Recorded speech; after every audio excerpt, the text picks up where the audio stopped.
So, a year or so ago, I came across a video by a YouTuber called Voxiversity. He is apparently also a best-selling author and 6 times Hugo Awards finalist according to his Amazon page, which I'm guessing is a big deal.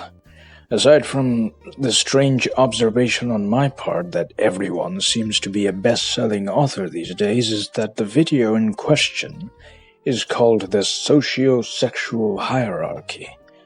Judging from the thumbnail alone, you can already tell that this is going to be absolutely galaxy-brained to the extreme. In the video, Professor Vox lays it all out for us. Alpha, beta, gamma, omega, everything. While it would be funny to tear into this specific video, I want to instead focus on these pseudo-scientific hierarchy models pushed by tradcons to a large degree. Now recently we've had sort of a resurgence of traditionalism in the mainstream through figures like Jordan Peterson exploding in popularity. With the tumultuous economic conditions of the current day, it's not really a mystery as to why the status quo seems to be failing, and people are looking to alternative sources for answers to problems that the status quo doesn't seem to have an answer for. These tradcon figures, no matter how famous or obscure they seem to be, have a fondness for hierarchy narratives. Not only do they defend existing hierarchies, but some of them seem to go one step further and promote non-existent ones as well, as seen in the case of Vox from the previously mentioned video. In general, they have really bad advice for men backed up by pseudoscience at best and straight-up fiction at worst. The interesting thing, common among all these sacred hierarchy models is of course the fact that they seem to be all exclusively applicable to men for the most part. Women are simply passive observers and judges to whom the rules simply do not apply for some reason. Now back to the initial video I showed. The last and worst group to be in this described so-called socio-sexual hierarchy is the omega. You know, your typical antisocial shut-in. Considering that this hierarchy is supposed to be biologically determined and should be able to operate in any condition, especially the natural one, I asked one of my friends how an omega would function in a pre-agricultural hunter-gatherer society, since we didn't have, homes to shut ourselves in. I think his answer summarized it perfectly. He said fictionally, of course. In a way, these single video encapsulate the general nature of the hierarchy narratives often promoted by tradcons, especially in regards to men. It's quite insidious in nature if you really think about it. Why organize based on shared material interests when you're all part of some hierarchy of dominance where the easiest and most immediate solution to all problems is simply to climb said hierarchy? The problems cease to be external and collective and instead become internal and individual. Don't speak out against legal and social injustice facing men. Just pull yourself up by your bootstraps. Or just be alpha, bro, or just clean your room, or any other variant that may come to mind. I think it's time for us to question some of the most fundamental things that are just taken for granted for some inexplicable reason. Even the most radical of spaces, some of these ideas either remain implicitly accepted or get outright amplified. The best example of this to wit is the infamous MGTOW movement, which exploded in popularity in the early 2010s with figures such as Barbarossa and Razorblade Candy bringing some major insight into the problems facing men and their probable reasons.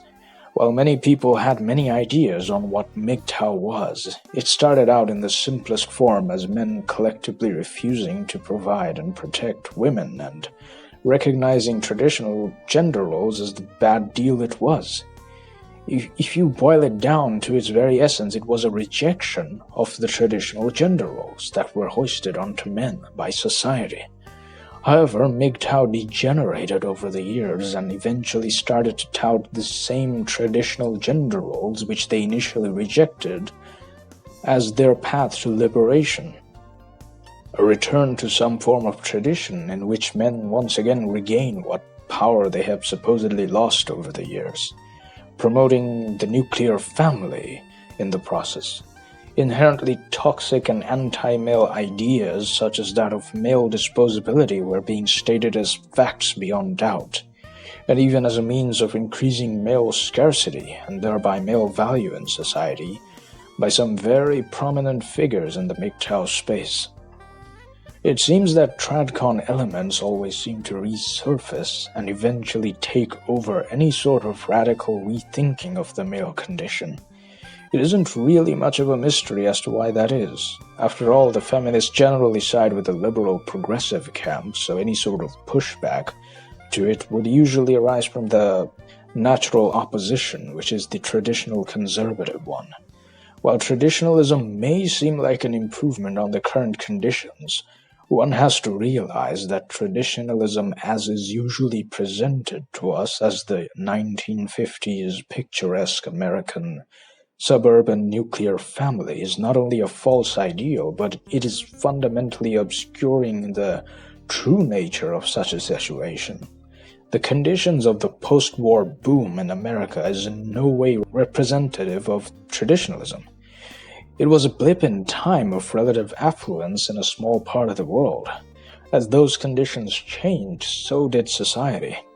Not to mention, traditionalism in its original form is much more closely related with the feudal arrangement of hereditary occupation and extended families than anything existing under capitalism.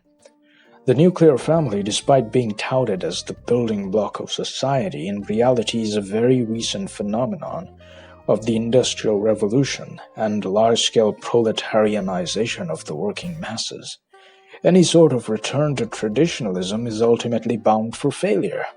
The changing material conditions of society makes it impossible to return to previous social arrangements in any true form. Traditionalism in current conditions will never be that of the traditionalism of the past.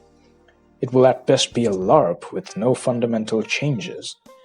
It can still be very alluring to both sexes, I will not deny, as men get to feel a false sense of dignity and authority, while women basically get to have an early retirement funded by the man. Now, what the hell does traditionalism have to do with all these pseudo-scientific hierarchy models mentioned first, other than being promoted by so-called traditionalists, that is? I think I finally have an answer as to how these two are closely connected, and it was explained to us by the tradcons themselves all along. All these dominance hierarchy models are basically threat narratives, and that's all they've ever been.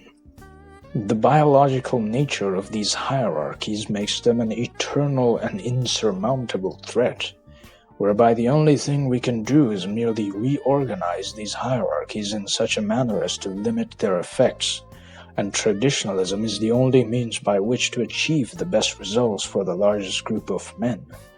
As if without traditionalism we would all fall into some sort of social barbarism, or we already have according to many. Vox actually says it in his own words, believe it or not. One of the biggest achievements of Western civilization has been the institution of monogamy, preventing the alphas, and to a lesser extent the betas, from hogging all the desirable women. Monogamy, one man, one woman, one husband, one wife, is an excellent way of ensuring that deltas are able to marry and raise families. And this is absolutely critical for the sustainability of a stable society. This threat of hierarchy run amok is quite useful in making traditionalism seem appealing, especially considering how lopsided it is in terms of putting more burdens onto men than onto women, especially in current conditions. Only by creating the threat of something far worse can you even hope to make such a horrible deal seem appealing in any way. Thanks for watching. If you liked the video, don't forget to subscribe, comment, and all that stuff. Better yet, if you would want to discuss ideas with us, I would highly suggest joining our Discord server in the link that will be given in the description.